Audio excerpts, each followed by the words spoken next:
Shalom, shalom, bien-aimé de Dieu, béni de Dieu, enfant de la promesse. Nous continuons notre marche vers Pâques et aujourd'hui, l'Église, notre mère, nous propose un des versets les plus connus de la Bible.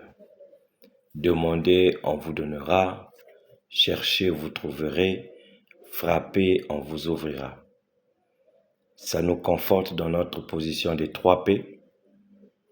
Demandez dans la prière et vous aurez obtenu ce que vous demandez.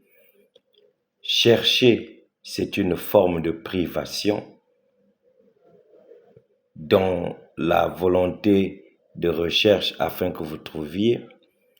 Et frappez pour partager à votre voisin du temps, des moyens pour qu'il vous ouvre la porte qui vous permettra justement de lui donner ce que vous lui avez prévu.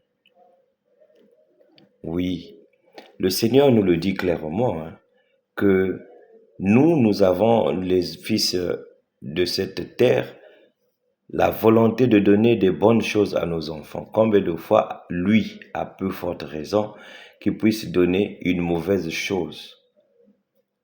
Lequel d'entre vous donnera une pierre à son fils quand il lui demande du pain, ou bien lui donnera un serpent quand il lui demande un poisson? Si donc vous qui êtes mauvais, vous savez donner de bonnes choses à vos enfants, combien plus votre Père qui est aux cieux donnera-t-il de bonnes choses à ceux qui le lui demandent? Nous sommes dans cette période de demande, de prière intense. Nous sommes dans cette période de partage, dans cette période de privation. Esther, on le voit dans la première lecture, dans son temps d'angoisse, dans son temps de difficulté, s'est résolue de rentrer dans la maison du Seigneur, aller se confier au Seigneur afin qu'elle puisse obtenir grâce. Oui, son angoisse a quitté et elle est redevenue normale comme elle devrait l'être. Quel est ce problème qui te tracasse à ce jour pour lequel tu as demandé au Seigneur et il ne t'a pas répondu? Quelle est la situation pour laquelle tu t'es privé en faveur de quelqu'un et tu n'as pas obtenu grâce?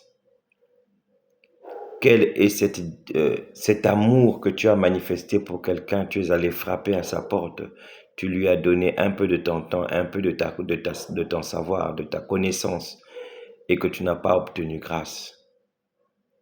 Non, chers frères et sœurs, cela ne peut arriver.